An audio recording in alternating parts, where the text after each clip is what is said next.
మార్చినందుకు గౌరవించి ఓటుతో భావించడానికి సహాయించడానికి వచ్చిన వారిని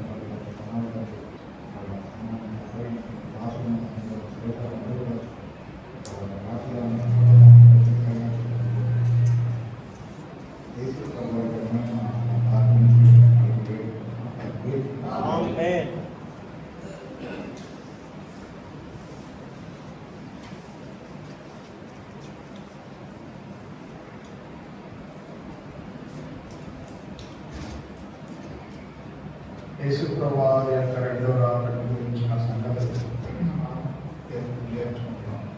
ధ్యానిస్తున్నాం. మీకేదో తెలియదు, మాకేదో తెలుసు అన్నట్టు కాదు, కానీ దేవుడు వారిని అందరం కలిసి సమిష్టిగా అందరం కలిసి కూడుకొని ధ్యానించడం అనేది మనం కలిగి ఉన్నటువంటి పరిచర్య. కాబట్టి ప్రస్తుత దినాల్లో మెయిన్ శీర్షిక ఏంటంటే మన బైబిల్ పట్టణం యొక్క ప్రధానమైన అంశం ఏంటంటే మర్మం. అంటే మర్మం, ఈ మర్మంలో బైబిల్లో 7 రకాలుగా ఉన్నట్టుగా మనం చూస్తాం. వాటిలో 6వ రకమైన మర్మం ఏంటంటే ప్రభువు రాకడని గురించిన మర్మం. 7వ మర్మం ఏంటంటే 7 నక్షత్రముల గురించిన మర్మం. కాబట్టి చాలా పొడవైన సబ్జెక్ట్ కాబట్టి చాలా సోమవారం నుంచి ఈ అంశాన్ని గురించి మనం ధ్యానించుకుంటూ వస్తున్నాం. అయితే మనం 7 రకాలైన మర్మాలను చెప్పుకున్నాం కదా. 7 రకాలైన మర్మాల్లో 6వ రకమైన మర్మంలోకి వచ్చాం. 6వ రకమైన మర్మం పేరు యేసు ప్రభువు వారి యొక్క రెండవ రాకడ గురించిన మర్మం. నిజమే, ప్రభువు యొక్క రాకడ మర్మంతో కూడినటువంటి విషయం. అందుకనే అపోస్తలుడైన పౌలు భక్తులు ఏమంటారంటే, ఇదిగో మీకు ఒక మర్మము తెలియపరచుకోరుచున్నాను అంటాడు. ఇదిగో మీకు ఒక మర్మము తెలియపరచుకోరుచున్నాను అని అంటాడు. ఏంటిదా మర్మము అంటే అదే ప్రభువు రాకడ గురించిన మర్మం. ఆ మాట ఎక్కడ ఉంది? 1 కొరింథీ పత్రిక 15వ అధ్యాయము 51వ వచనం 52వ వచనాల్లో మనం చదవచ్చాం. కాబట్టి ప్రభు రాకడ గురించినటువంటి ప్రభు వచ్చినప్పుడు ఎలాంటి సంగతులు దొరుకుతాయి అనేటువంటి విషయాలను వెంటనే అక్కడ చెప్పేశారు అన్నమాట. కాబట్టి మనం కొన్ని సంగతులు మనం వింటూ వస్తున్నాం. ప్రభు రాకడ గురించినటువంటి సంగతులు. ప్రభు రాకడ అంటే చాలా మందికి సంతోషంగా ఉండాలి. నిజమైన విశ్వాసంగా ప్రభు వస్తున్నాడు అన్నట్టు వెంటనే ఆ ఫీలింగ్ అనేది ఎలా ఉండాలంటే ఆత్మలో నుంచి రావాలి. మానసికంగా రాకూడదు, ఆత్మలో నుంచి రావాలి. సంతోషించాలి, ఆనందించాలి. ప్రభు వస్తున్నాడు అన్నట్టు వెంటనే ఆత్మ పరవశించిపోయేటట్టుగా ఉండాలి. కాబట్టి దాన్ని ఏమంటారంటే ఆత్మలో సిద్ధపాటు అంటారు. కాబట్టి ప్రభు వచ్చే సమయం ఆసన్నమైంది. ప్రభు ఎప్పుడైనా రావచ్చు.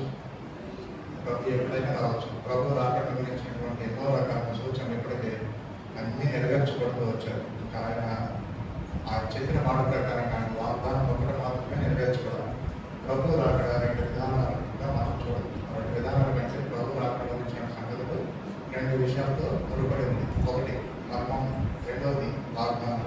ఒకటి మర్మయుక్తం అనేది అది, రెండవది ఏంటి? వాగ్దానం. ప్రభు వస్తాడని వాగ్దానం కూడా చేశాడు. కాబట్టి ఆ వాగ్దానం అనేది నెరవేర్చుకోవడానికి 2 రకాలైన వాగ్దానం నెరవేర్చుకుంటూ వచ్చాయి. అయితే ప్రభు రాకడ గురించినటువంటి వాగ్దానం ఇంకా నెరవేర్చబడలేదు. ఇప్పటికీ టైం ఎంత అయిపోయిందంటే 2020 సంవత్సరం నడుస్తుంది. క్రీస్తు శకంలో మనం ఉన్నాం. కాబట్టి ఈ కాలం అంతా కూడా అన్ని జనులకు ప్రభు రక్షణ పొందాలని ఇచ్చినటువంటి అవకాశంతో కూడినటువంటి కాలం. కాబట్టి అనేక మంది రక్షణ పొందాలి, మారు మనసు పొందాలి కదా. ఆ అజ్ఞాన కాలంలో దేవుడు చూసి చూడంటే ఉన్నాడు, కానీ ఇప్పుడైతే అందరూ మారు మనసు పొందాలని ప్రభు ఆజ్ఞాపిస్తున్నాడు. చెప్పండి, ఏం చేస్తున్నాడు? ఆజ్ఞాపిస్తున్నాడు. కాబట్టి ఇది ఈ విధంగా అనేక మంది రక్షించబడాలని ప్రభు కోరుకునేవాడుగా ముందు వస్తున్నాడు. ప్రభు ఎప్పుడైనా వస్తాడు. ఎక్కడి నుంచి వస్తాడంటే పరలోకం నుంచి వస్తాడు. ఎక్కడికి వస్తాడు? ఆకాశ మండలానికి వస్తాడు. మనం ఎత్తపడతాం, సంఘంగా మనం ఎత్తపడతాం. ఎక్కడి నుంచి ఎత్తపడతాం? భూమి మీద నుంచి ఎత్తపడతాం. ఎక్కడికి వెళ్ళిపోతాం? ఆకాశ మండలంకి వెళ్ళిపోతాం. ఆ టైంకి మనం కనుక సజీవంగా ఉంటే, ఆరోగ్యంగా మంచిగా ప్రభువులను నిద్రించకుండా మనం కనుక సజీవంగా ఉంటే మనం మార్పు చెందుతాం. మనకంటే ముందుగా ప్రభువులను ఎవరైతే నిద్రించారో వారు లేపబడతారు. వారి ఆత్మ ప్రాణాలేమో పరదేశంలో ఉన్నాయి. వారి శరీరాలేమో భూమిలో ఏదో ఒక స్థలాల్లో ఏదో ఒక ఊరిలో వారు సమాధి చేయబడిన వారుగా ఉన్నారు. అది కాస్ట్లీ సమాధి అయినా కావచ్చు, లేక వారి యొక్క తామతకు సంబంధించినట్టు స్తోమతకు సంబంధించినట్టుగా ఏదో ఒక సమాధిగా చేయబడి ఉండొచ్చు. మొత్తానికి అయితే లేవుస్తారు. దాన్ని ఏమంటారంటే మొదటి పునరుత్థానం అంటారు. ఆ మొదటి పునరుత్థానానికి ఇంకో పేరు ఏంటంటే జీవ పునరుత్థానం అంటారు. కాబట్టి జీవ పునరుత్థానంలో మనకంటే ముందుగా నిద్రించిన వారు లేవబడతారు. మనం సజీవంగా ఉంటే మనం మార్పు చెందుతాం. వారు మనం అందరం కలుస్తాం. కలిసి మేఘముల మీద మేఘాలు వస్తాయి. మేఘాలు అంటే సిరస్ క్లౌడ్స్ కాదు. సిరస్ క్లౌడ్స్ తర్వాత కింగ్లో నింబస్ మేఘాలు కాదు. కింగ్లో నింబస్ మేఘాలు అంటే తొలకరి వర్షాలు వచ్చినప్పుడు అందులో కార్మికులు చూసారా? అవి ఏంటంటే వర్షాన్ని తెచ్చే మేఘాలు. కాబట్టి ఒక విధమైనటువంటి మేఘాలు వస్తాయి. ఏ మేఘం అంటే షకీనా మేఘం అంటారు. చెప్పండి, ఏ మేఘాలు? ప్రభు మేఘాలు కూడా తిరిగి వెళ్ళిపోయినాడు. అదేవిధంగా మేఘాలు కూడా తిరిగి రాబోతున్నాడు. కాబట్టి ఆ బిడ్డలను కూడా తీసుకుని వెళ్ళడానికి మేఘాలు వస్తాయి. మేఘం మీద మనం కూడా ప్రభువుని ఎదుర్కోవడానికి ఎక్కడికి వెళ్ళిపోతాం? ఆకాశ మండలానికి వెళ్ళిపోతాం. అలా వెళ్ళిపోయిన వాళ్ళకి 2 పేర్లు పెట్టాడు బైబిల్లో, ప్రకటన గ్రంథంలో. ఏం పేర్లు అంటే ధన్యులు, రెండో పేరు పరిశుద్ధులు. ఒకటో పేరు ధన్యులు, రెండో పేరు పరిశుద్ధులు. కాబట్టి అలాగా అయితే మనం కొన్ని సంగతులు మనం ధ్యానించుకుంటూ పోయిన వారంలో కొన్ని సంగతుల వరకు మనం మాట్లాడుకొని ముగించేసుకుని వెళ్ళిపోతూ వచ్చాము. అయితే వాటి యొక్క కొనసాగింపు ఈ రోజున ఈ యొక్క బైబిల్ పట్టణంలో కొన్ని సంగతులు మనం ధ్యానించుకోవడానికి మనం ప్రయత్నం చేద్దాం. అయితే సమయం ఎత్తబడిన తర్వాత మనం అక్కడ ఆకాశ మండలంలో 7 సంవత్సరాలు ఉంటాం. వెళ్ళిన వెంటనే జరిగే కార్యక్రమం ఏంటి?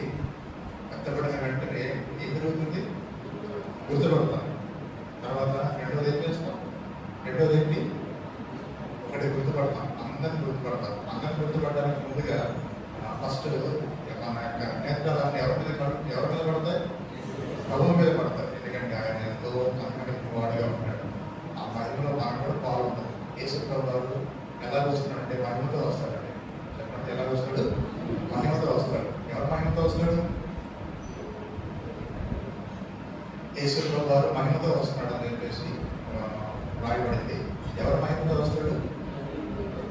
లూకాసు వార్త 9వ అధ్యాయం. అక్కడ ఒక సందర్భం చెప్పబడింది. లూకాసు వార్త 9వ అధ్యాయం 26 వచనం చదివితే నాకు అర్థమవుతుంది. ఏం రాయబడింది? లూకాసు వార్త 9వ అధ్యాయం 26 వచనం. అనుకొచ్చి నా మాటలు వచ్చి సిద్ధపడేవాడు అనుకొచ్చి మనిషి కుమారుడు ఎక్కడి నుంచి గమనించండి. ప్రభు ఎలా వస్తాడు అనేది అక్కడ రాయబడింది. తనకును ప్లస్ తండ్రికి ప్లస్ పరిశుద్ధ యువతులకును కలిగి ఉన్న మహిమతో మనిషి కుమారుడు వచ్చినప్పుడు చాలా అందరూ కట్ చేసుకోండి. అది సందర్భం వేరే. అంత సందర్భంలో అక్కడ కటింగ్ తీసుకోండి. ఏంటంటే యేసు ప్రభువు ఎలా వస్తాడంటే ఏ మహిమతో వస్తాడు? తనకును తండ్రికి అని ప్లస్ పెట్టుకోండి. తనకును తన మహిమతో ప్లస్ తండ్రి మహిమతో ప్లస్ పరిశుద్ధ దూతలందరి మహిమతో ప్రభు వస్తాడు కదా. మరి అలాంటి మహిమలోనికి మనకు కూడా పాల్గొనుకుంటే, అలాంటి మహిమలో మనకు కూడా పాల్గొనుకుంటే అంటే పేతురు రాసిన మొదటి పత్రిక 5వ అధ్యాయం 1వ వచనం చదువుతాం. పేతురు రాసిన మొదటి పత్రిక 5వ అధ్యాయం 1వ వచనంలో ఏం రాయబడింది? తోటి పెద్దను, క్రీస్తు క్రీస్తు శ్రమలను గురించిన శ్రమలను గురించిన సాక్షిని సాక్షిని బయలుపరచబడు ఏమనమంటే బయలుపరచబడబోయే మహిమలో పాలివాడనైన నేను. ఎవరంటున్నారన్నమాట? అపోస్తలుడైన పేతురు కొరకు అంటున్నాడు. పేతురు ఎవరు? పేతురు ఎవరు? స్టార్టింగ్లో యేసు ప్రభువుకి ఇంట్రొడ్యూస్ కాకముందు పేతురు ఎవరు? జాలరి. చెప్పండి, ఎవరు? జాలరి. ఎంతో కష్టపడితే కానీ చేపలు పట్టుకోలేదు. చేపలు దొరికినాయి అంటే ఆ రోజు కొన్నేమో పోరాడుకోవడానికి, కొన్నేమో మార్కెట్లో అమ్ముకోవడానికి, వచ్చిన డబ్బులు ఏం చేయాలి? కొంతేమో రోమా ప్రభుత్వానికి ట్యాక్స్ కట్టాలి. అది మామూలు విషయం కాదు. ఇజ్రాయెల్ దేశంలో అప్పుడు రోమా ప్రభుత్వం వాళ్ళు అన్ని దేశాలు పాగాలు వేస్తున్నారు. అన్ని దేశాలు కలిపి పెట్టి అన్ని దేశాలు ఆక్రమిస్తున్నారు. ప్రతి పౌరుడు, ప్రతి కుటుంబము గవర్నమెంట్ ట్యాక్స్ కట్టాలి. అందుకని చెప్పేసి వాళ్ళు ఏదో క్యాజువల్గా జీవించే పరిస్థితులు లేవు ఆ రోజుల్లో. ఎందుకంటే అప్పటికి పిలాతు ఉన్నాడు. పిలాతు ఎవరు? రోమా ప్రభుత్వం యొక్క రిప్రజెంటేటివ్. ఏ రోజు వీళ్ళందరూ ఎవరంటే పిలాతు అనేవాడు ఒక గవర్నర్. ఎవరికైనా గవర్నర్ అంటే ఇటలీ దేశంలో రోమ్లో ఎవరికి? చక్రవర్తికి సీజర్ చక్రవర్తి ఉన్నాడు ఆ రోజుల్లో కదా. కాబట్టి ఆయన యొక్క గవర్నర్, ఆయన క్రింద ఉండేటువంటి గవర్నర్ ఎవరంటే ఇజ్రాయెల్ దేశంలో పిలాతు అనే గవర్నర్ ఉన్నాడు. కాబట్టి పిలాతు ఆ గవర్నింగ్ చేస్తున్నాడు దేశాన్ని, ఇజ్రాయెల్ దేశాన్ని. కాబట్టి విషయం ఏంటంటే ఆ కాలంలో ప్రతి పౌరుడు గవర్నమెంట్కి శిస్తు కట్టాలి, లేదా సుంకం కట్టాలి, లేదా పన్ను కట్టాలి, లేదా ఇంగ్లీష్ చెప్పండి ట్యాక్స్ కట్టాలి. రైట్? కాబట్టి ఇప్పుడు ఈ విధంగా మరి ఆయనకి డబ్బులు ఎట్లా వస్తాయి? పేదలకి చేపలు పట్టుకోవాలి. ఎన్ని చేపలు పట్టుకోవాలి? పట్టిన చేపలు ఇంట్లో కడుక్కోవడానికి కొన్నేమో కర్రీ చేసుకోవాలి, కొన్నేమో మార్కెట్లో అమ్ముకోవాలి. మార్కెట్లో అమ్మినటువంటి డబ్బేమో కొంతేమో ట్యాక్స్ పోదాం, టీడీఎస్ కట్టగాను. రైట్? టీడీఎస్ కట్టైన తర్వాత మిగిలిన ఏమైనా ఉంటే దాన్ని ఇంకా ఏదో రకంగా డిపాజిట్ చేసుకొని ఇక్కడ భవిష్యత్తు అనేట్టుగా చేసుకుంటారు. ఎంత కష్టమైనటువంటి పరిస్థితి కదా. అందుకని నేను ఒకవేళ కనుక చేపలు పడకపోతే ఎంత రిస్క్ లేదు తెలుసా. కొన్ని సందర్భాలు రాత్రంతా చేపలు పట్టినా కూడా పడవు.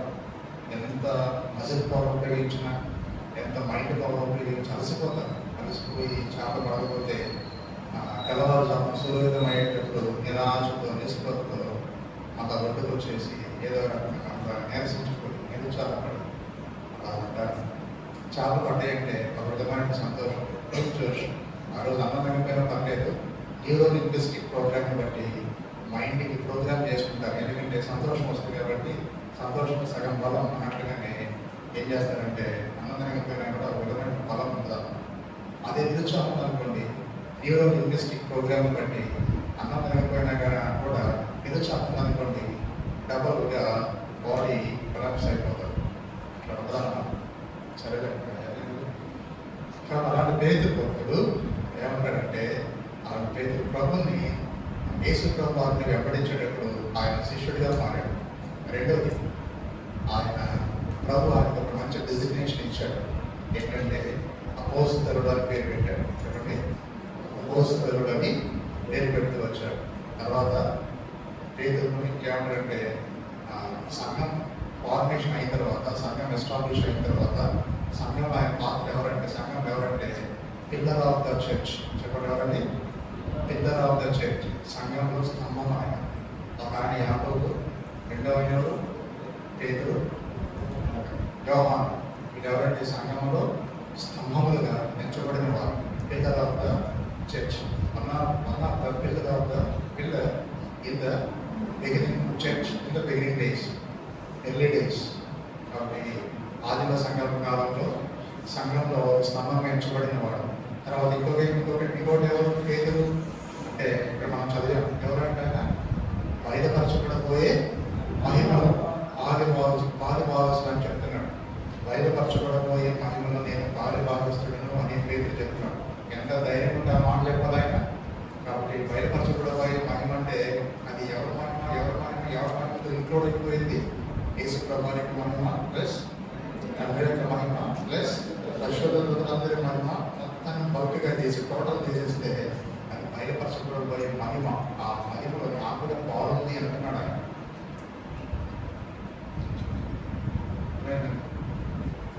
ఆ మహిమలో నాకు కూడా పాలు పంపులు ఉన్నాయని చెప్పేసి అంటున్నాడు ఆయన. అలాగనే ఎవరైనా సరే సామాన్యమైనటువంటి వ్యక్తి చదువు వచ్చినా రాకపోయినా నాకు యేసు ప్రభువే నిజమైన దేవుడు, యేసు ప్రభు వారే నా పాపానికి పరిహారం చేశాడు శిలువలో అని చెప్పేసి పాపంలో కొని యేసు ప్రభువుని సొంత రక్షకునిగా విశ్వసించి నేను రక్షించబడ్డానని చెప్పేసి ఎవరైతే నిశ్చయత కలిగి ఉన్నారో అలాంటి వారు బాప్తిసం తీసుకున్న తర్వాత అలాంటి వారు కూడా అనొచ్చు ఏమని, ఆ మహిమలో నాకు కూడా బాగుంది అంటారు. చెప్పండి అనొచ్చు, చెప్పండి ఆ మహిమలో నాకు కూడా బాగుంది అని అనొచ్చు అన్నమాట. అయితే ఆ మహిమలో ఆ పాలుపంపులు అనేవి ఇంకా ఎక్కువగా కావాలంటే, ఆ మహిమలో పాలుపంపులు అనేవి ఇంకా ఎక్కువ కావాలంటే, ఆ వచ్చేటువంటి మహిమ ఇంకా ఎక్కువ మనం తీసుకోవాలంటే లోకంలో క్రైస్తవుడుగా నిజమైన విశ్వాసం నిజమైన దేవుని బిడ్డగా మారినందుకు వచ్చే ప్రతి కష్టాన్ని పాజిటివ్గా తీసుకోవాలి. చెప్పండి ఎలా తీసుకోవాలి? పాజిటివ్గా తీసుకోవాలి.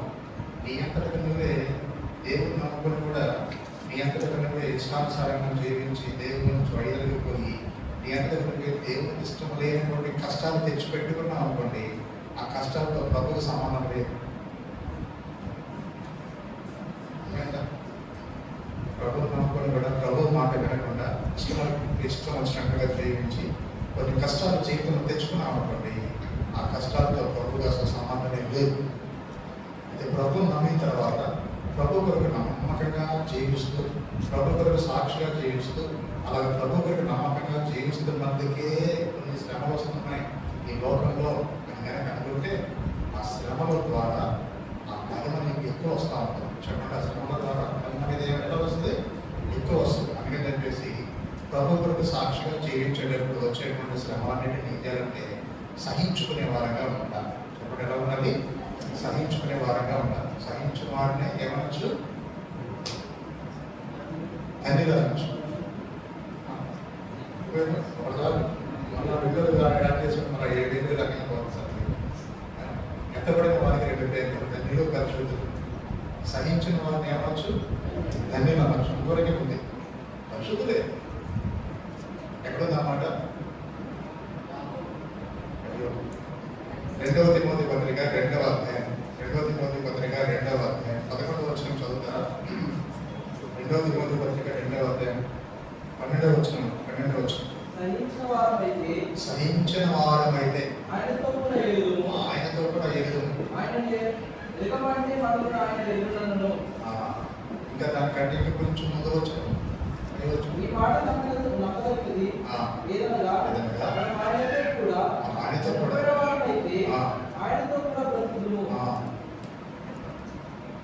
కాబట్టి సహించాలి. ఏమైనా కష్టాలు వస్తే యేసు ప్రభువుని నమ్ముకున్నందుకే కష్టాలు వస్తాయి. యేసు ప్రభువుని నమ్ముకున్నందుకే శ్రమలు వస్తాయి. నీ ఇంట్లో కానీ నీ బంధువుల మధ్యలో కానీ లేకపోతే సమాజంలో కానీ ఎక్కడైనా విద్యా సంస్థల్లో కానీ లేకపోతే ఉద్యోగాలు చేసేటువంటి స్థలాల్లో కానీ యేసు ప్రభు అని ప్రభువుకు సాక్షిగా జీవిస్తున్నందుకే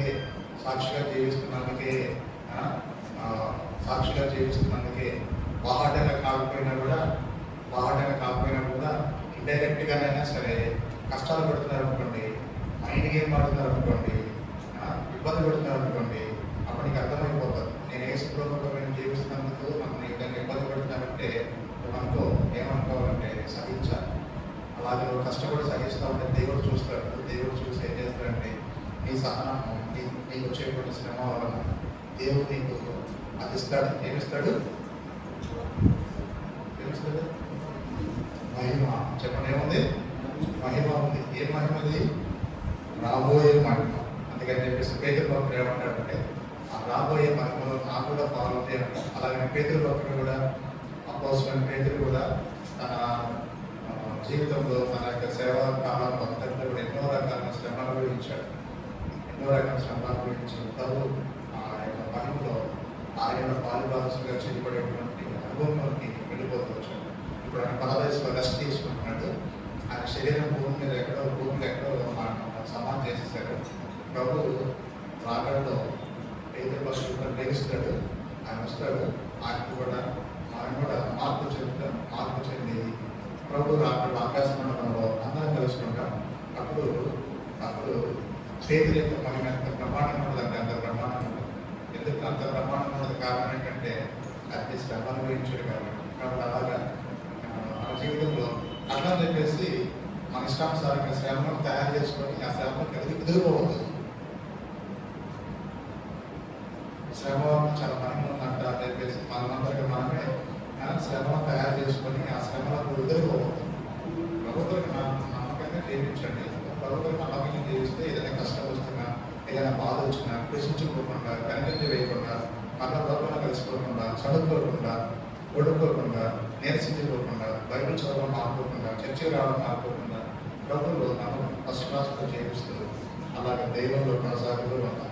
అలాగే నువ్వు చేసేటువంటి ఆ అభ్యాసాన్ని బట్టి, నువ్వు చేసేటువంటి అభ్యాసాన్ని బట్టి, పడేటువంటి కష్టాన్ని బట్టి దేవుడికి ఇచ్చేటువంటి మహిమ ఎంత గొప్పదని దేవత మహిమ అంత మహిమ ఇస్తాడు. అదే మహిమది ప్రభు మహిమ ప్లస్ తండ్రి మహిమ ప్లస్ పరిశుద్ధ దూతలందరి మహిమలో నీకు కూడా పాలుభాగస్సులుగా చేస్తావు. కాబట్టి అందరూ యేసుకులే. నువ్వు బాగుండగా నువ్వు యేసులో తక్కువతో కనబడ్డావు అంటే కాదు, నీకు అర్హత వచ్చేసింది. నువ్వు ఏ ఏజ్లోనైనా సరే, టీనేజ్లోనైనా సరే యేసు ప్రభు నమ్మకం బ్యాప్టిజం తీసుకున్నావు అంటే రాబోయేటువంటి మహిమలు నీ పాల్గొనలు పొందడానికి నీకు కూడా నువ్వు కూడా ఎలిజిబుల్ అయిపోయావు. అయితే అచీవ్మెంట్ ఎంత అనేది నువ్వు జీవించే జీవితాన్ని బట్టి ఆధారపడదు. అచీవ్మెంట్ అనేది ఎంత అనేది మనం జీవించే జీవితాన్ని బట్టి ఆధారపడుతుంది. అయితే మొత్తానికి ఎలిజిబుల్ అనేది అందరూ. నేను ప్రభుత్వం నమ్మకం రక్షించబడ్డాను, బాప్టిజం తీసుకున్నానంటే ఆ రాబోయే మహిమలో నాకు కూడా పార్టిసిపేషన్ ఉంది అని చెప్పేసి ఆ ఎలిజిబిలిటీలోకి వచ్చేసారు. అయితే ఎంత పరిమాణంలో ఆ మహిమను సంపాదించుకోగలరు అనే దానికి నువ్వు జీవితంలో ప్రభుత్వం పడేటువంటి కష్టం మీద ఆధారపడదు. ప్రభుత్వం ఎంత సాక్షిగా జీవిస్తున్నావు, ప్రభుత్వం ఎంత ప్రయాసపడుతున్నావు, ఎంత త్యాగంగా జీవించగలుగుతున్నావు, ఎంత ప్రేమించగలుగుతున్నావు, ప్రభుత్వం ఎంత పరిమాణంలో ఉన్నావు, నీ విశ్వాసం మీద పరిమాణం ఎంత అనే దాని మీద ఆధారపడి ఉంది. సరేనా? నిజం. అందుకని చెప్పేసి ప్రభుత్వం జీవించే విధానం ఎవరు కూడా డౌన్ ఫాల్ కాకూడదు, విసులుకోకూడదు, వెనకంజ వేయకూడదు, తగ్గిపోకూడదు.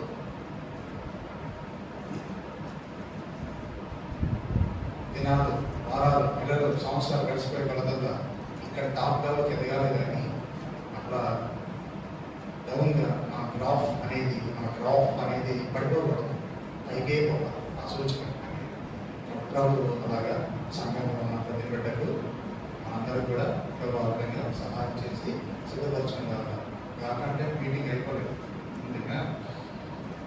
సరే, ప్రభు వచ్చినప్పుడు మహామహిమతో వస్తాడు. ప్రభు వచ్చినప్పుడు ఎత్తబడిన వెంటనే ప్రభువుని గుర్తుపడతాం. ప్రభువుని గుర్తుపడిన వెంటనే అందరినీ గుర్తుపడతాం. సంఘమంతా ఉంటారు కదండి, సంఘమంతా ఉంటారు, పరిశుద్ధ రోజులు ఉంటారు, అందరినీ గుర్తుపడతాం. పాతని మన భక్తులేని, కొత్తని భక్తులేని అందరినీ గుర్తుపడతాం. రెండవ కారణం ఏంటంటే, మనందరం క్రీస్తు న్యాయపీఠం మీద నిలబడాలి. మనందరం క్రీస్తు న్యాయపీఠం మీద నిలబడాలి. అప్పుడు అందరం కలిసి మన జీవితం గురించి లెక్క చెప్పాలి. ఇచ్చిన తలాంతులను బట్టి లెక్క చెప్పాలి. ఇక అన్ని లెక్కలు ఉంటాయి కదా. అది మన యొక్క తీర్పు అంటే శిక్ష రూపంలో ఉండదు, బహుమాన రూపంలో ఉంటుంది. అందుకని చెప్పేసి ఆ తీర్పు బట్టి చెప్పబడాలి. గ్రీకు భాష పదాన్ని భీమాన్స్ట్రక్షన్ అని అంటారు కదా. కేసులో క్రీస్తు న్యాయపీఠం మీద కూర్చుంటారు. అప్పుడు మనం అందరం ఆ న్యాయపీఠం ఎదురుగా అందరం నిలబడాలి. సంఘం అంతా నిలబడాలి, బిలీవర్స్ అంతా నిలబడినప్పుడు రక్షించబడిన దగ్గర నుంచి ఏం చేసావు, తల్లిదండ్రులు పుట్టిన దగ్గర నుంచి రక్షణ పొందేంత వరకు ఏం చేసావో అవన్నీ వేసుకోవడం రక్తం కొట్టేశాడు, మార్పు చేశాడు, డిలీట్ చేసి పడేశాడు. అయితే రక్షించబడిన దగ్గర నుంచి ఇవన్నీ కౌంటింగ్లో వస్తాయి. రక్షించబడిన దగ్గర నుంచి ఈ లోకం విడిచిపెట్టేంత వరకు లేదా ప్రభు వచ్చేంత వరకు నువ్వు ఏమేం చేసావో ఇక అన్ని లెక్కలోకి వస్తాయి. ఇప్పుడు మంచి చేసినావో చెడు చేసినావో అన్ని లెక్కలోకి వచ్చేస్తాయి. దాన్ని బట్టి నీకు అన్ని లెక్క చూసేసి అప్పుడు ప్రభు ఏం చేస్తారంటే రివార్డ్ ఇస్తాడు, ఫలితం ఇస్తాడు. కాబట్టి ఇది గుర్తుపెట్టుకుని ఏం చేయాలంటే ప్రతి ఒక్కరూ సంఘంలో ప్రభు కొరకు నేను ఎలా జీవించగలుగుతున్నాను అని మనం మన జీవితాన్ని సిద్ధపరచుకోవాల్సిన అవసరం మనకు ఎంతైనా సరే ఉంది. కాబట్టి రక్షించబడిన ప్రతి ఒక్కరు, దేవుడు నమ్ముకున్న ప్రతి ఒక్కరు ఐడియల్గా ఉండడానికైతే వీలు లేదు. ఐడియల్గా ఉండడానికైతే వీలు పట్టినట్టుగా అన్నట్టుగా లేకుంటే నాకేం పని లేదు అన్నట్టుగా ఉండడానికి వీలు లేదు. కాబట్టి అందరికీ పని ఉంది, అందరికీ కూడా ప్రభు ఏమి ఇచ్చాడు? పని ఇచ్చాడు. కాబట్టి ఆ పని రెండు రకాలుగా ఉంటుంది. ఒకటి సంఘంలో, రెండవదేమో లోకంలో. సంఘంలోనేమో నీ ద్వారా నీ తోటి పరిశుద్ధులు క్షేమం పొందాలి.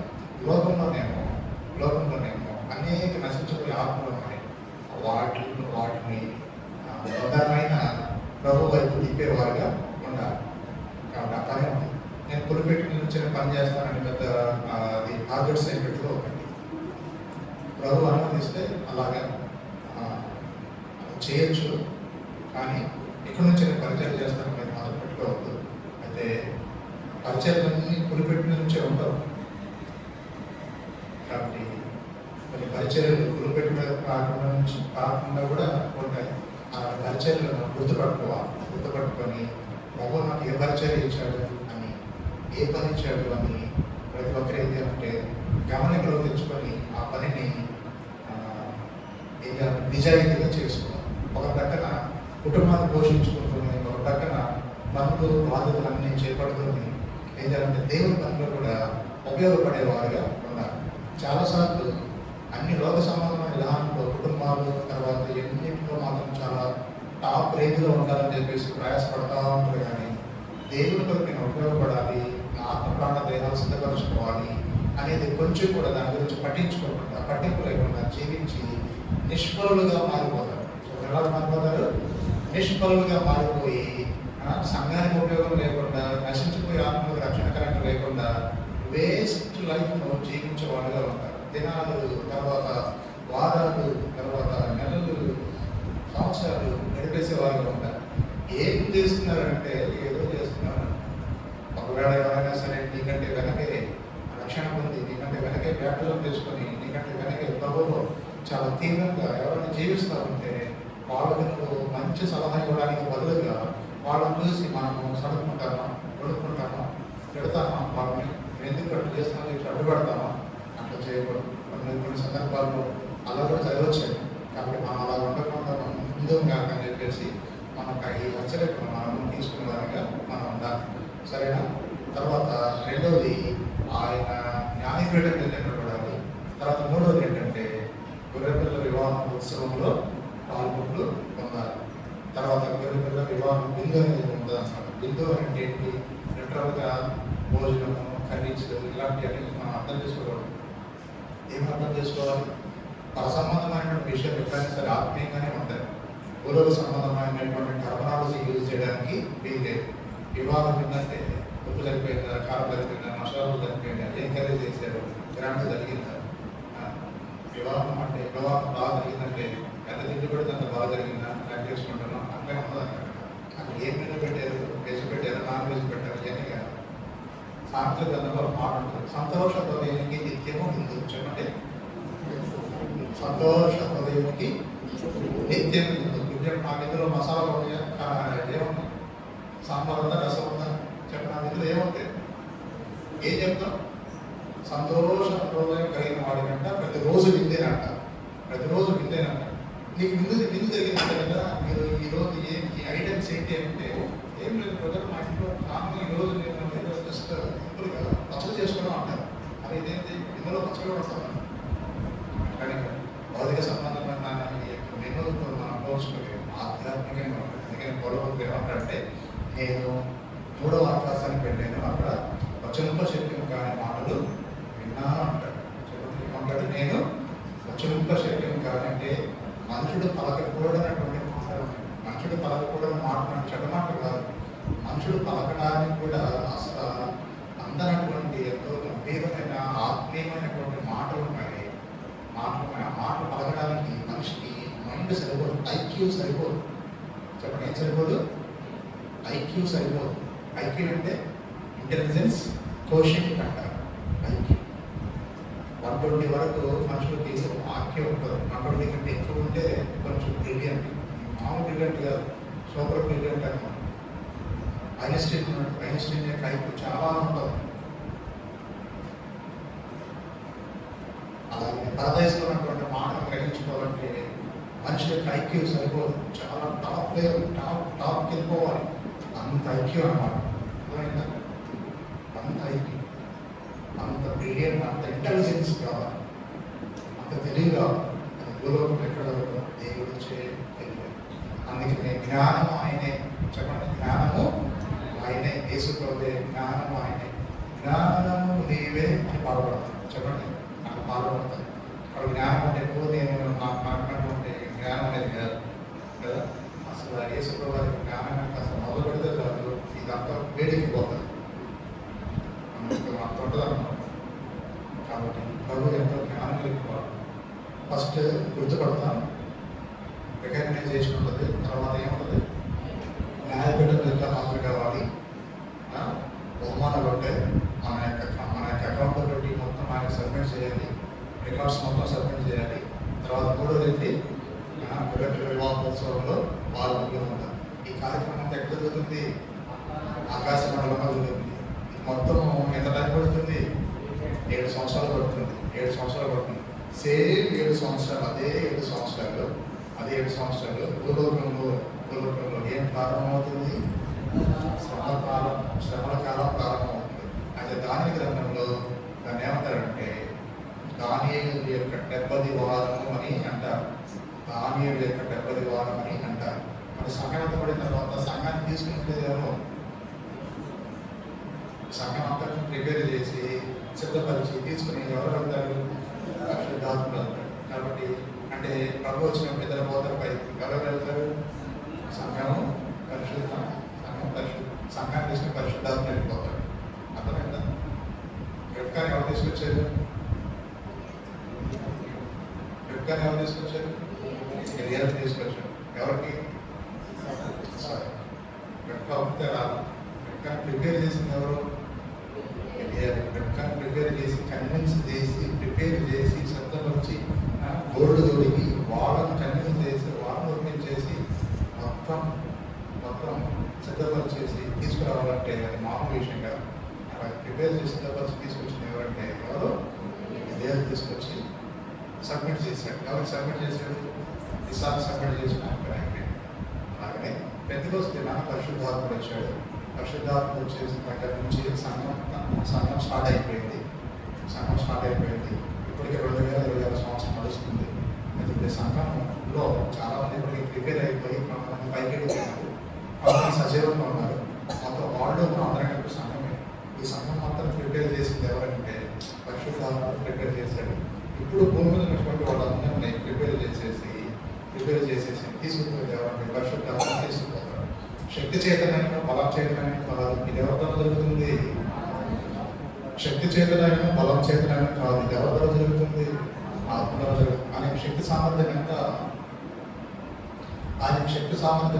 ఆయన ఆత్మీయమైనటువంటి పవర్ ఎంత అంటే ఎంతంటే ఆయన ఆత్మశక్తి ఎలాంటిదంటే ఇదే లభిస్తారు. అలాగే ఫస్ట్ ప్రభువును ఎదిరించిన వాడు లేపుతాడు. తర్వాత ఆత్మశక్తితో దాన్ని పునరుద్ధరణ శక్తి కూడా అని అంటారు. తర్వాత ఇంకెవరిని మారుస్తాడు? సజీవంగా ఉన్నవారు మార్చబడతారు. అందరం కలిసి ప్రభు దేవుడు వెళ్ళిపోతారు. అప్పుడు భూమి మీద అప్పుడు ఎవరెవరు ఉంటారు? సంగమ పరిశుద్ధాత్ముడు ఉన్నాడు. ఇదంతా ప్రపంచంలో ఎక్కడెక్కడ జరుగుతుంది? ఈ ర్యాప్చర్ అనేటువంటి సంఘటన మొత్తం, ఈ మెగా ఈవెంట్ అనేది మొత్తం ప్రపంచంలో ఎక్కడెక్కడ జరుగుతుంది? అంతటా జరుగుతుంది. చెప్పండి, అంతటా జరుగుతుంది. ఒక కరోనా వస్తేనే ప్రపంచం ఉన్నటువంటి ప్రెసిడెంట్స్ అందరూ వాళ్ళందరికీ తలకలు పెట్టుకోవాలి, ఏం చేయాలని. తర్వాత అమెరికా, ఇజ్రాయెల్ ఇద్దరు కలిసి ఇరాన్ మీద యుద్ధం చేస్తే ప్రపంచం చాలా డిస్టర్బ్ అయిపోయింది. కొట్లాడుతున్న వాళ్ళ ముగ్గురే కానీ డిస్టర్బ్ అయితే ఎంతమంది డిస్టర్బ్ అయిపోయినారు? వరల్డ్ మొత్తం డిస్టర్బ్ అయిపోయినారు, చాలా మంది డిస్టర్బ్ అయిపోయినారు. ఇద్దరు వాళ్ళు ముగ్గురు కొట్టుకున్నాను.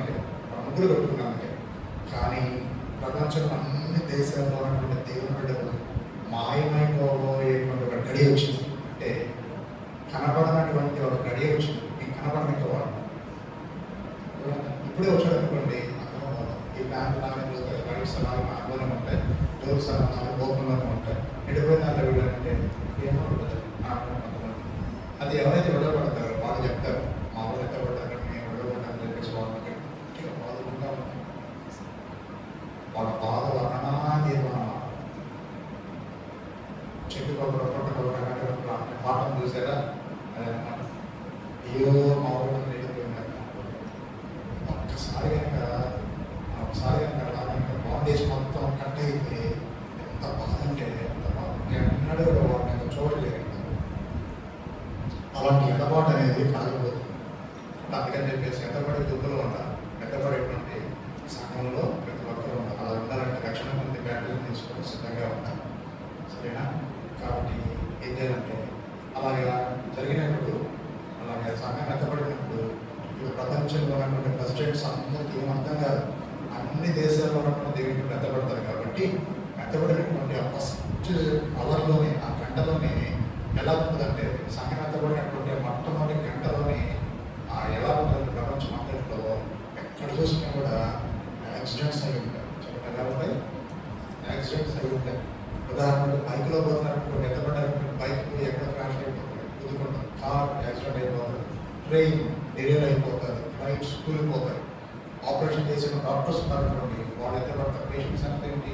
పేషెంట్ అయినా సరే వాళ్ళు ఆపరేషన్ చేయించుకున్నారనుకోండి, వాళ్ళు ఎత్తబడతారు. డాక్టర్స్ అంటే ఏంటి? అందరూ ఎక్కడ చూసినా ఇళ్లలో చూస్తే అందరూ మిస్సింగ్ అయిపోయి ఉంటారు. ఎక్కడ చూసినా కూడా ప్రతి రంగంలో ఇలాంటి కేసులు అన్నీ వచ్చేస్తాయి. ఇలాంటి కేసులు వచ్చేసినప్పుడు ఇదంతా ఎలా ఉంటుందంటే చాలా ట్రబుల్ సిచ్యుయేషన్ వచ్చేస్తాం. అందులో ఈ ఇంటోడు పోయి ఆ ఇంటోడిని ఆదరించడానికి ఉండదు. ఎందుకంటే ఆ ఇంటోడు మతం వెళ్ళిపోయినారు. వీళ్ళు వాళ్ళు వచ్చి వీళ్ళని ఆదరించడానికి, వీళ్ళు వచ్చి వాళ్ళు ఆదరించడానికి ఏముండదు. ఆ దేశంలో ఆ దేశస్తులు వచ్చేసి ఈ దేశస్తుని ఆదరించడానికి లేదు, ఈ దేశస్తులు పోయి ఆ దేశస్తుని ఆదరించడానికి కూడా లేదు. ఎందుకంటే అన్ని చోట్ల జరిగిపోయింది కాబట్టి. అందుకని చెప్పేసి ప్రెసిడెంట్స్ అందరికీ హోమ్ పౌరులు ఏర్పడాలి. అందరూ కూడా ఫైర్ యాక్సిడెంట్స్ కూడా జరుగుతారు. ఫైర్ యాక్సిడెంట్లు జరుగుతూ ఉంటాయి. ఏం జరుగుతుంది అసలు ప్రపంచంలో? కొంతమంది సైంటిస్టులు అంటారు, ఎథిస్ట్స్ ఉంటారు చూసారా, నాస్తికులు ఉంటారు చూసారా, వాళ్ళు ఏమంటారంటే పైనుంచి ఏమన్నా పైకి సాసస్ వచ్చాయి, లేకపోతే వాళ్ళు ఏలియన్స్ వచ్చేసి మొత్తం తీసుకుపోయినారు అన్నట్టుగా ఆలోచిస్తారు. కానీ అది కూడా ఇన్వెస్టిగేషన్ చేస్తే అది కూడా తప్పు అవుతుంది.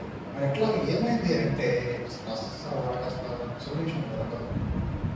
కొంతమంది అటు ఇటు కాదు నిలబడి ఉంటారు చూసారా, వాళ్ళు చెప్తారు ఏదో ఏసు వచ్చాడు వీళ్ళందరూ మేము నిలబడ్డాము అని చెప్పేసి ఆ రోజున పిల్లలు బాధకుంటారు కదా, శక్తి అంత బాధకుంటారు.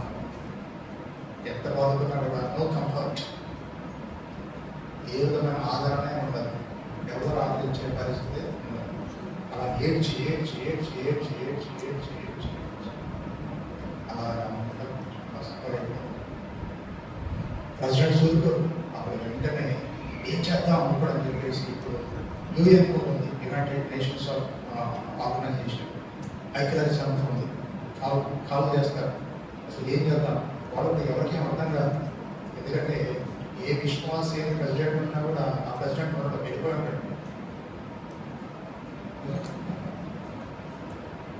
పరిస్థితులు చాలా గందరగోళంగా ఉంటారు. ఇప్పుడు చూస్తేనేమో నాటో దేశాలు కొన్ని గుంపులు ఉంటాయి, కొన్ని దేశాలను వీటో దేశాలు కొన్ని గుంపులు ఉంటాయి, ఇంకోటి బ్రిక్స్ దేశాలు కొన్ని ఉన్నాయి, ఇంకోటి ఏం చేసి ఈ మధ్య కాలం 2-3 వారాల క్రితము ఈ ముస్లిం కంట్రీస్ వాళ్ళు ఇస్లామిక్ నాటో అని చెప్పేసి వాళ్ళు తయారు చేసుకున్నారు. ఇలాంటి గుంపులు ఉన్నాయన్నమాట. ఎవరికైనా కష్టం వస్తే అందరూ పోయి వాళ్ళు సహాయం చేస్తారు. అయితే అలాగనే సేమ్ అలాగనే సంఘం ఎత్తబడిన తర్వాత ఏమైందంటే ఇప్పుడు మనం అందరం ఏం చేద్దాం అని చెప్పేసి ఉన్న ప్రెసిడెంట్స్ అందరూ ఒక చోట గ్యాదర్ అవుతారు. ఏమవుతారంటే ఒక చోట గ్యాదర్ అవుతారు. గ్యాదర్ అయ్యి చాలా మంది వస్తారు. చాలా మంది వచ్చినప్పుడు ఇక చాలా మంది ఉంటే కుదరదు పోయి అని చెప్పేసి ఏం చేస్తారంటే వారిలో ఒక 10 మందిని ఎన్నుకుంటారు. చూడండి ఎంతమంది ఎన్నుకుంటారు? 10 మందిని ఎన్నుకుంటారు. ఆ 10 మందిని పాత నిబంధనలు ఏమంటారంటే మనమైతే ఈ రోజులో మోడర్న్ డేస్లో మోడర్న్ లాంగ్వేజ్ ప్రకారంగా ప్రెసిడెంట్స్ అంటున్నాం కదా. అయితే పాత నిబంధనలో పాత మాటల ప్రకారంగా రాజులు ఉంటారు. చూడండి ఏమంటారు? రాజులు ఉంటారు. 10 మంది రాజులు, 10 మంది దేశాన్ని పరిపాలన చేసే 10 మంది రాజులు ఏకమవుతారు. అప్పుడు మోనో రూలింగ్ స్టార్ట్ అవుతుంది. చెప్పండి ఏ రూలింగ్ స్టార్ట్ అవుతుంది? మోనో రూలింగ్ స్టార్ట్ అవుతుంది. మోనో రూలింగ్ అంటే అంతా ఒకటే, వన్ వర్డ్ వన్ కరెన్సీ అని అన్ని మోనో అని కూడా ఒక సిస్టమ్ తీసుకొస్తారు. ఎంతమంది కలిసి? 10 మంది కలిసి. ఈ 10 మంది మొత్తం ఎప్పుడు ఫామ్ అవుతారు? ఫామ్ కావాలంటే ఏం బాగుంటాయి? సంఘటన పడిన తర్వాత 10 మంది ఫామ్ అవుతారు. 10 మంది ఫామ్ అయిపోయిన తర్వాత 10 మంది ఫామ్ అవుతున్నారంటే అప్పటికి శ్రమల కాలం స్టార్ట్ అయిపోయిందని అర్థం అన్నమాట. 10 మంది ఫామ్ అయిపోతారు. 10 మంది ఫామ్ అయిన తర్వాత తయారైన తర్వాత కొన్ని రోజులు గడుస్తారు. కొన్ని రోజులు గడిచిన తర్వాత ఈ 10 మందిలో కొత్తోడు వస్తాడు. కొత్తోడు వచ్చి ఏం చేస్తారంటే ఈ 10 మందిలో ముగ్గురిని డిస్మిస్ చేస్తారు. చెప్పండి ఏం చేస్తాడు? డిస్మిస్ చేస్తారు, పూర్తిగా తీసేస్తాడు. వాళ్ళు మొత్తం ఎంతమంది ఉన్నారు? 7 ఉన్నారు. ఇప్పుడు ముగ్గురు ప్లేస్లో వీడు వస్తాడు. ముగ్గురు ప్లేస్లో ఎవరు వస్తారు? వీడు వస్తాడు. కొత్తోడు వస్తాడు అన్నమాట. ఈ కొత్తోడిని ఏమంటారంటే ఏమంటారు తెలుసా? 14వ అధ్యాయం యోహాను సువార్త 14వ అధ్యాయం 30వ వచనం చదువుతారా? యోహాను సువార్త 14వ అధ్యాయం 30వ వచనం చదువుతున్నాం. యోహాను సువార్త 14:30 ఇతను మీతో విస్తరించి మాట్లాడను. చాలు. ఎవరు వస్తున్నారు? లోకాధికారి అంటే వరుణ లీడర్ వస్తున్నాడు. ఈ లోకాధికారి వస్తున్నాడు. ఈ లోకాధికారికి ఏం పేరంటే ఒక్కొక్క రాజుకి ఒక కొమ్ము. చెప్పండి ఒక రాజు ఎవరు? మన కొమ్ము ఏంటి? కొమ్ము ఏంటి అంటే అక్కడ వెంటనే ఎక్కడ పోవాలంటే దానియేలు గ్రంథంలోకి వెళ్ళాలి. చెప్పండి ఎక్కడ పోవాలి? దానియేలు గ్రంథంలోకి వెళ్ళాలి. దానియేలు గ్రంథం 7వ అధ్యాయం ఒకసారి తీసుకెట్టుకోండి. పెట్టుకున్నప్పుడు చాలు. చూడండి వద్దాను. దానియేలు గ్రంథం 7వ అధ్యాయం దానియేలు గ్రంథం 7వ అధ్యాయంలో అక్కడ 4 జంతువుల గురించి చెప్పాడు. 1వ జంతువు ఏం జంతువు? సింహం. 2వ జంతువు ఏం జంతువు? ఎలుగుబంటి. 3వ జంతువు ఏం జంతువు? చంద్రుడి. 3వ జంతువు పేరు ఇదేంటయ్యా మనం వేసుకున్న రాకుండా మన జంతువు అంటే మనం మెడలో తీసుకోవాలన్నాం.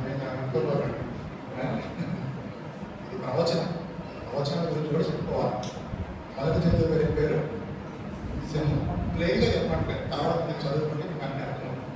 మొదటి జంతువు పేరు సింహం. 2వ జంతువు పేరు ఎలుగుబంటి. 3వ జంతువు పేరు చిరుతపులి. 4వ జంతువు పేరు లేదు మోదు కట్టాలి, పొగ కట్టాలి, ఇవన్నీ కాదు. ఏం పేరంటే క్రూరం. చెప్పండి ఏం క్రూరం. సింహం అంటే ఏంటి? సింహం అంటే నీకు తెలియదా? మన అడగవాలి. సింహాన్ని కాదు.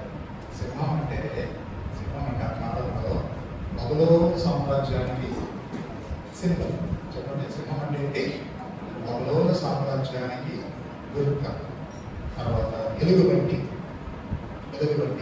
మాదీయులు పారసీకుల సామ్రాజ్యానికి గుర్తు. చెప్పండి మాదీయులు పారసీకుల సామ్రాజ్యానికి గుర్తు. చిరుతపులి గ్రీకుల సామ్రాజ్యానికి గుర్తు. చెప్పండి దేనికి? గ్రీకుల సామ్రాజ్యానికి గుర్తు. గ్రీకుల సామ్రాజ్యం అయిపోయిన తర్వాత క్రౌరవం వస్తుంది. క్రౌరవం అంటే ఏ సామ్రాజ్యం? రోమా సామ్రాజ్యం. చెప్పండి ఏ సామ్రాజ్యం? రోమా సామ్రాజ్యం. చరిత్ర ఫస్ట్ ఏం జంతువులు? సింహం. క్రీస్తుకు పూర్వం 605 నుండి క్రీస్తుకు పూర్వం 538 వరకు మధ్యలో ఉన్నటువంటి సూపర్ పవర్ ఎదిగినటువంటి సామ్రాజ్యం ఉంది. ఆ సామ్రాజ్యం పేరు ఏం పేరంటే బాబిలోన్ కింగ్డమ్. చెప్పండి ఏం పేరు? బబులోను సామ్రాజ్యం. బబులోను సామ్రాజ్యానికి బాస్ ఎవరు? తర్వాత రెండో జంతువు పేరు ఏం పేరు? ఎలుగుబంటి. ఎలుగుబంటి ఏంటంటే ఏ సామ్రాజ్యం? బబులోను సామ్రాజ్యాన్ని పడగొట్టేసి ఎవరు వచ్చారు? మాదీలు పారసీకులు వచ్చారు. ఏ కాలం అది? క్రీస్తు పూర్వం. అది క్రీస్తు పూర్వాలే. లాస్ట్ క్రీస్తు దగ్గర వస్తుంది. క్రీస్తు పూర్వం 538 నుండి క్రీస్తు పూర్వము 331 మధ్య కాలం అన్నటువంటి సూపర్ పవర్ కింగ్డమ్ ఏమంటారంటే మాదీలు పారసీకుల సామ్రాజ్యం అంటారు. ఆ మాదీలు పారసీకుల సామ్రాజ్యానికి వాడబడినటువంటి జంతువు పేరు ఏం పేరు? ఎలుగుబంటి. ఎలుగుబంటి అయిపోయిన తర్వాత ఆ సామ్రాజ్యాన్ని పడగొట్టేసి సూపర్ పవర్ సామ్రాజ్యాన్ని ఎదిగినటువంటి ఇంకొక మూడో సామ్రాజ్యం మనకు వచ్చింది. అదేంటంటే క్రీస్తు పూర్వం 331 నుండి క్రీస్తు పూర్వం 30 వరకు ఉన్నటువంటి మధ్యకాలంలో ఉన్నటువంటి సామ్రాజ్యం పేరు గ్రీకుల సామ్రాజ్యం. గ్రీకుల సామ్రాజ్యానికి హెడ్ ఎవరు? గ్రీకుల సామ్రాజ్యానికి మెయిన్ పర్సన్ ఎవరు? అలెగ్జాండర్. చెప్పండి, ఎవరు? అలెగ్జాండర్. అలెగ్జాండర్ ఎవరి కాలంలో చనిపోయాడు? జ్వరం వచ్చింది. అలెగ్జాండర్ చనిపోతే అలెగ్జాండర్ వాళ్ళ బంధువులు కాకుండా అలెగ్జాండర్ కింద నలుగురు ఆర్మీ జనరల్స్ ఉన్నారు. ఒక సీఎం అనుకుంది. సీఎం తర్వాత ఆయనకు మంత్రులు ఉంటారు. ఏ మంత్రులు? ఆయన రకాలైన శాఖలో పనిచేసిన మంత్రులు ఉంటారు. ఈయన అందరూ మంత్రుల మీద ఈయన హెడ్గా ఉంటారు. అలాగనే అలెగ్జాండర్ కింద ఎంతమంది ఉన్నారు? నలుగురు ఉన్నారు. అలెగ్జాండర్ చనిపోయిన తర్వాత అలెగ్జాండర్ సంపాదించినటువంటి సామ్రాజ్యం మొత్తాన్ని నలుగురు పంచుకున్నారు. ఒక పేరు ఏంటంటే మాసిడోనియా ప్రాంతం మొత్తాన్ని ఒకడు పరిపాలన చేసి తీసుకున్నాడు. ఎవరంటే మాసిడోనియా పరిపాలన చేసింది ఎవరంటే కేసండర్ అంటారు. తర్వాత సిరియాని తీసుకున్నాడు. ఎవరంటే సెల్యూకస్ నికేటర్ అంటారు. తర్వాత మూడో వాడేమో ఈజిప్ట్ని తీసుకున్నాడు. ఐగుప్తుని తీసుకున్నాడు. వాడిని ఏమంటారంటే టోనీ సోటర్ అంటారు. ఇంకొకటి ఉంది లిసిమేకస్ అనేటువంటి ఆయన. ఆయనేమో థ్రేస్ని తీసుకున్నాడు. థ్రేస్ అనుకుంటూ ఒక దేశాన్ని లిసిమేకస్ అనేటువంటి ఆర్మీ జనరల్ తీసుకున్నారు. కాబట్టి నలుగురు ఆర్మీ జనరల్స్ పంచుకున్నారు. వాడిపోయిన తర్వాత ఇంకా సామ్రాజ్యం మొత్తం పూర్తిగా అది కూడా నశించిపోయింది. ఆ సామ్రాజ్యం పోయిన తర్వాత ఇంకొక జంతువు వచ్చింది. ఇంకొక జంతువు పేరు ఏంటంటే సార్ క్రోనోపడు. అది కూడా క్రీస్తు పూర్వం 30 నుంచి క్రీస్తు శకం 364 వరకు 64 క్రీస్తు పూర్వం 30 నుంచి క్రీస్తు శకం 364 లేదా 65 వరకు ఒక సామ్రాజ్యం వచ్చి ఒక సూపర్ పవర్ సామ్రాజ్యం వచ్చింది. ఆ సూపర్ పవర్ సామ్రాజ్యం పేరు రోమన్ సామ్రాజ్యం. చెప్పండి, ఏ సామ్రాజ్యం? రోమన్ సామ్రాజ్యం. నేను అర్థం చేసుకున్నారా?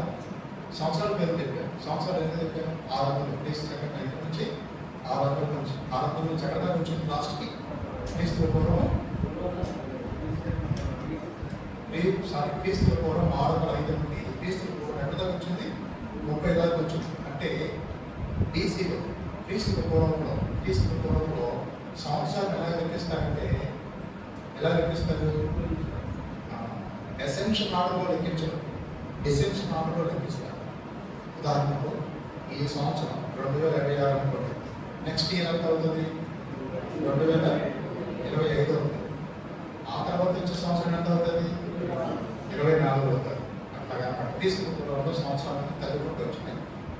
క్రీస్తు శకంలో సంవత్సరాలన్నీ పెరుగుకుంటూ వచ్చినాయి. అందుకనే లాస్ట్ది రోమా సామ్రాజ్యం యొక్క కాలం ఎప్పుడు చెప్పడాలంటే క్రీస్తు పూర్వం 30 నుంచి క్రీస్తు శకం 365 వరకు ఉన్నటువంటి కాలాన్ని ఏమంటారంటే రోమా సామ్రాజ్యం అంటారు. రోమా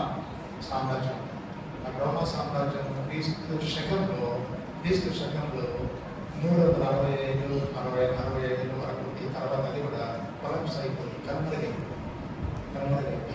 అప్పటి నుంచి ఒక సామ్రాజ్యం ఫామ్ అయింది.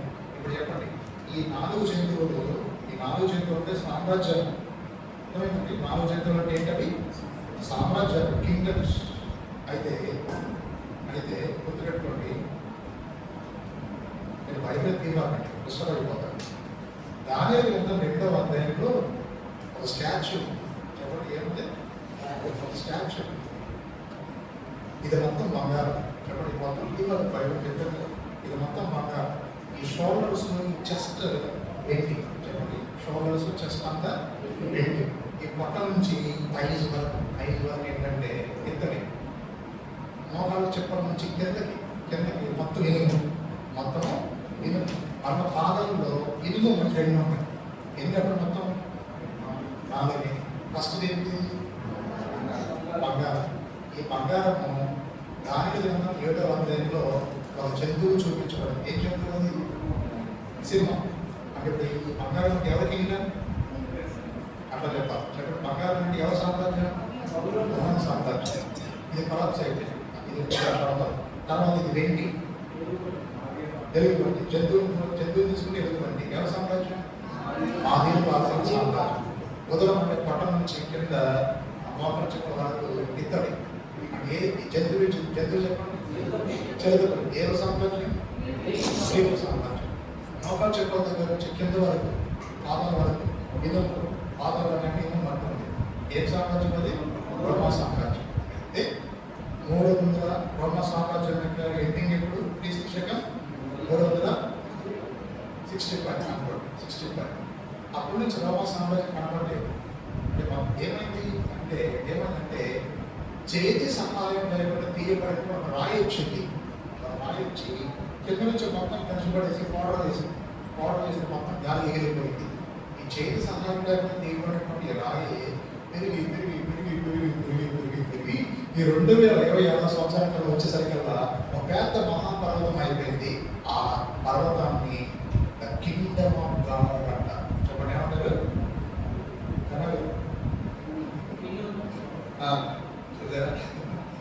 ఏమంటారు? దేవుడు రాజ్యం అంటారు. ఇప్పుడు మనం చెప్పినటువంటి 4 రాజ్యాలు ఉన్నాయా? ఇప్పుడు ఏ రాజ్యం ఉంది? దేవుడు రాజ్యం. దేవుడు రాజ్యం అంటే ఎవరు? దేవుడు రాజ్యం అంటే ఏంటి? దేవుడు రాజ్యం అంటే ఏంటి? క్యారెక్టర్స్ అవి, లక్షణాలు బాగా చెప్పారు. దేవుడు రాజ్యం అంటే ఏంటి అంటే చెప్తాను. దేవుడు రాజ్యం అంటే ప్రకటన గ్రంథం 5వ అధ్యాయం 9వ వచనం 10వ వచనం చదువుకున్నాం. ప్రకటన గ్రంథం 5వ అధ్యాయం 9వ వచనం 10వ వచనం చదువుకున్నాం. ప్రకటన గ్రంథం 5వ అధ్యాయం 9వ వచనం 10వ వచనం చదువుతారా?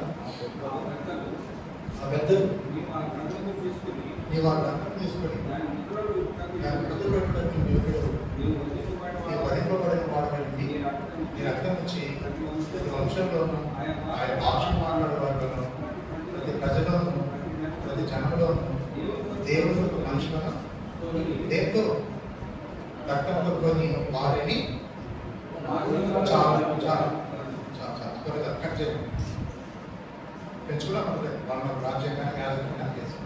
ఇప్పుడు మన టాపిక్ ఏంటంటే రాజ్యం. ఇప్పుడు అందరినీ ఏం చేశారు? వాళ్ళగా రాజ్యంగా చేసుకోవాలి. చెప్పండి, రాజ్యం అంటే ఎవరు? రాజ్యం అంటే ఎవరు? సింపుల్ జనరల్ లాంగ్వేజ్ చెప్పేసాడు. ఇప్పుడు జనరల్ లాంగ్వేజ్ చెప్పేసాడు సంఘం. మీకు అర్థమైందా? సంఘం అనేటువంటి ఆది మన బైబిల్ స్టడీస్లో మనం చెప్పేటప్పుడు సంఘానికి 7 పేర్లు ఉన్నాయి. చెప్పండి, సంఘానికి 7 పేర్లు ఉన్నాయి. 7 పేర్లు. ఆ 7 పేర్లు లాస్ట్ పేరు పేరు దేవుడు రాజ్యం కదా. ఆ రికార్డులో పోయిందో, ఆ హాల్ బిస్కెట్ పోయిందో సరే. బైబిల్ స్టడీస్ అంటే థియోలాజికల్ క్లాసెస్. చెప్పండి, థియోలాజికల్ క్లాసెస్ అందుకని వాక్యం నేర్చుకోవాలనుకుంటే బ్రహ్మాండమైన అవకాశం. మనం గాలి వదిలేసి ఇప్పుడు చూస్తుంటే కుదరదు.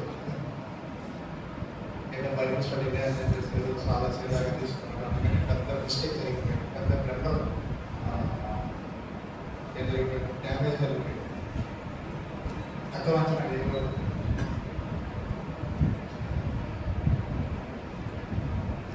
సార్ మేము వస్తే వస్తాం పోతే పోతాం అంటే వస్తాం బయట స్టడీ ఏ మీటింగ్ అయితే వచ్చినా కూడా ఏదో నాకేం అర్థం కాదని కూర్చుంటాం.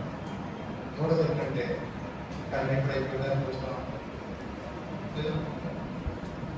నాలుగోది ఏంటంటే వినట్టుగానే ఉంటాం కానీ మనం ఎక్కడో చక్కగా పడతా ఉంటాం.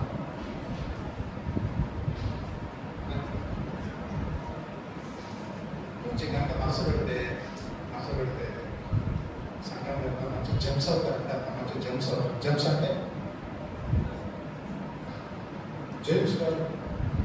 జెమ్స్ అంటే రత్నాలు చూడండి, రత్నాలు జెమ్ స్టోన్స్ అంటారు. జెమ్స్ అంటారు రత్నాలు.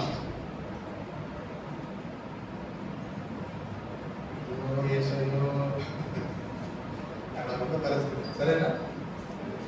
అందుకని దేవుని వాక్యం వినేటప్పుడు ఏదైనా పని మనం చేసేటప్పుడు చాలా ఇంట్రెస్టింగ్ లేదా బైబిల్ స్టడీకి రావడం కూడా పని. బైబిల్ స్టడీకి రావడం కూడా సరే వచ్చి దేవుని వాక్యం వింటున్నాం అనుకోండి. దేవుని వాక్యం వింటామంటే దేవుని వాక్యం ఎలా వినాలో కూడా వాక్యంలో ఉంది. ఎలా వినాలి? చాలాసార్లు ఎలా వినాలి? వేగంగా రెఫరెన్స్ రాయబడ్డాడు. 8వ అధ్యాయం 15 వచ్చింది. లూకాసు వార్త 8:15. లూకాసు వార్త 8:15 వచ్చింది.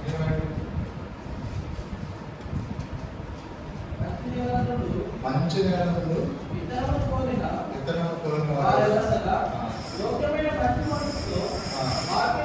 కాబట్టి దేవుడు మాకు ఎలా వినాలి? యోగ్యమైన మంచి మనసుతో వినాలి. తర్వాత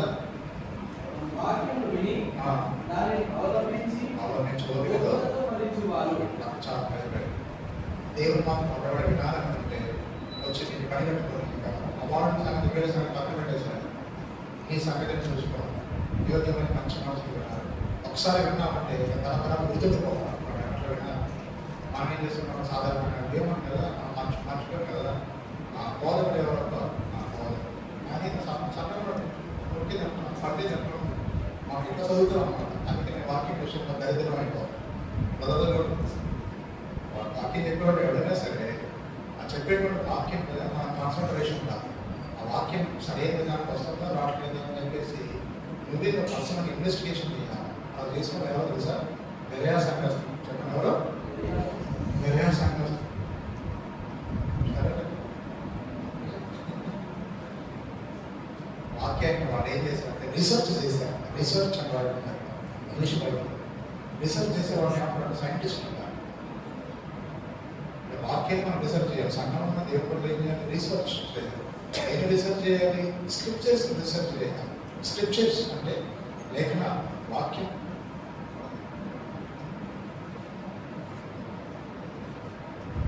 మనకేమో బైబిల్ పుస్తకాలే తెలియదు. ఆదికాండం తర్వాత ఏం కంట తర్వాత ఏం కంట తర్వాత ఏం కంట సంఖ్య తర్వాత ఏంటి ఇది తర్వాత ఏంటి ఒకే సైజు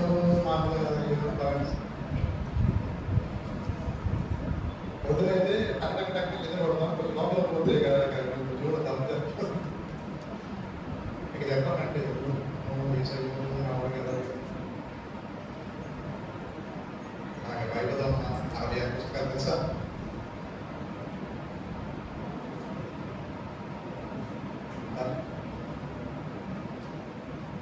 అట్లా తెలియదు కాదు. ఇంకొక ప్రతి పుస్తకంలో యేసు ప్రభు ఉంటాడు. చెప్పండి, ప్రతి పుస్తకంలో యేసు ప్రభు ఉంటాడు. ఆదికాండం యేసు ప్రభు ఏ రూపంలో ఉన్నాడు?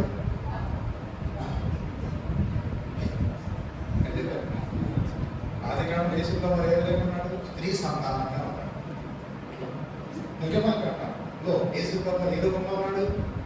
మన కొరకు వధించబడిన పసుపాపం. లేవియకాండం యేసు ప్రభు ఏ రూపంలో ఉన్నాడు? మన కొరకైన ప్రధాన యాజకుడు. సంఖ్యాకాండం యేసు ప్రభు ఏ విధంగా ఉన్నాడు? ఆయన మన కొరకైన అగ్నిస్తంభం నిగస్తంభం. ద్వితీయోపదేశకాండం యేసు ప్రభు ఏ విధంగా ఉన్నాడు? మంచి బోధకుడుగా. అట్లా ప్రతి పుస్తకం యేసు ప్రభు వాడు ఆ పుస్తకాన్ని తగ్గట్టుగా రూపంలో ఉన్నాడు. అట్లా చెప్పాలి. ఎవరు చెప్తాం? అంటే అది ఆ 5 కాండాలు చెప్తే నీకు 6వ పుస్తకం పేరు చెప్పాలంటే ఇది పుస్తకం అట్లా చేయకూడదు. సరే మనం ఎక్కడ దాకా ఆపాము అని అంటే ఇప్పుడు రోమా భక్తుల కాలం ఎక్కడ దాకా అయిపోయింది? క్రీస్తు సెకండ్ వరకు అయిపోయింది. అప్పటి నుంచి అప్పటి నుంచి ఒక కింగ్డమ్ ఫామ్ అయిపోయింది. ఏ కింగ్డమ్ అది? దేవుని రాజ్యం. దేవుని రాజ్యం అంటే ఎవరు? సంఘమే. చెప్పండి ఎవరు? ఈ రోజు వరకు కూడా దేవుని రాజ్యం పెద్దదవుతానే ఉంది.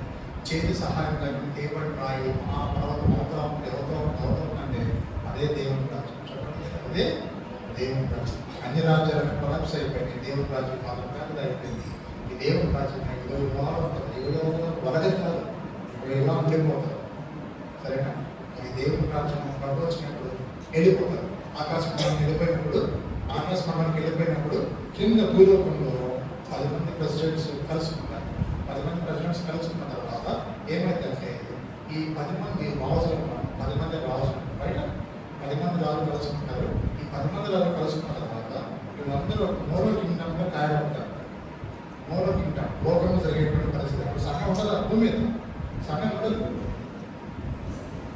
One world currency, one world ruling అనేటువంటి మొత్తం సిస్టమ్ తీసుకొస్తారు. తీసుకొచ్చిన తర్వాత ఈ 10 మందిలో ముగ్గురిని తీసేస్తారు. కొత్త వచ్చి తీసేసి ఈ ముగ్గురు ప్లేస్లో నిలబడతారు.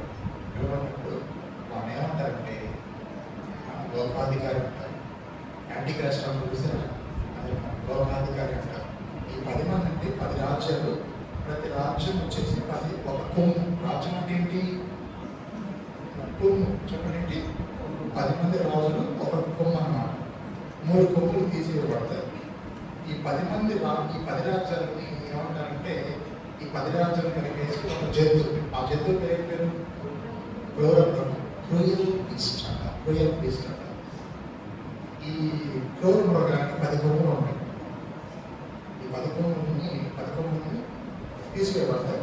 ఈ 10 కొమ్ములు 3 కొమ్ములు తీసివేయబడతాయి. 3 కొమ్ముల ప్లేస్లో ఒక కొత్త కొమ్ము వస్తుంది. అది చిన్నగా ఉంటుంది అనమాట. చిన్నగా ఉంటుంది. కానీ అదే క్రీస్తు వచ్చినట్టుగా చేస్తారు. అంటే సంఘం ఎత్తబడిన తర్వాత 4వ జంతువు మరలా వస్తుంది అని అంటాం. చెప్పండి, 4వ జంతువు మరలా వస్తుంది అని అంటాం. 4వ జంతువు అప్పటిదాకా ఎక్కడ దాకా వచ్చింది? అంతకుముందు ఫ్యూచర్ కాదు, పాస్ట్ టైమ్స్లో 4వ జంతువు ఎక్కడ దాకా వచ్చింది? 346 వచ్చింది. ఏ శకంలో?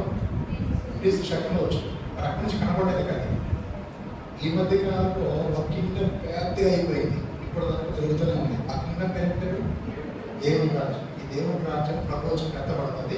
ఎత్తబడిన తర్వాత మరలా క్రీస్తు శకం 345 కాలంలో అదృశ్యమైనటువంటి సేమ్ సిచ్యుయేషన్ ఉన్నటువంటి సేమ్ క్రూయల్ బీస్ట్ మరలా ఫామ్ అవుతుంది. ఆ ఫామ్ అయ్యేటువంటి ఆ జంతువు క్రూర జంతువు, ఆ క్రూర మృగం అంటారు, క్రూయల్ బీస్ట్ అంటారు. ఆ క్రూయల్ బీస్ట్ యొక్క మెయిన్ పర్సన్ అంటే ఈ 3 కొమ్ముల స్థానంలో కొత్త కొమ్ము వస్తుంది. ఆ కొత్త కొమ్మునే ఏంటంటే క్రీస్తు విరోధి. ఎవరు? క్రీస్తు విరోధి. అర్థమైందంటే ప్రవచనాలు. అందుకని ప్రకటన గ్రంథానికి దానిల గ్రంథానికి చాలా రిలేషన్ ఉంటుంది. చెప్పుకోవాలి. ఇది లేకుండా చెప్పుకోవాలి, అది లేకుండా చెప్పుకోవాలి. ఏంటంటే కలుపుకొని చెప్పుకోవాలి. అప్పుడు అర్థమవుతుంది. పిక్చర్ అర్థమైంది. ఇప్పుడు జంతువులు, రాజ్యాలు చేసిన మాట అర్థం చెప్పాలి. దానికి ఎవరైనా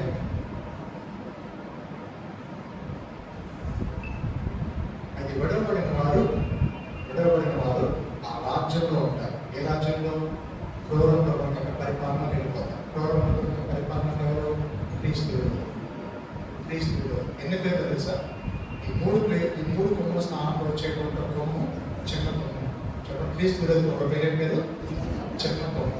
రెండో పేరు లోకాధికారి. మూడో పేరు లోకాధికారి అంటే యోహాను సువార్త 14:14 వచ్చు. తర్వాత మూడో పేరు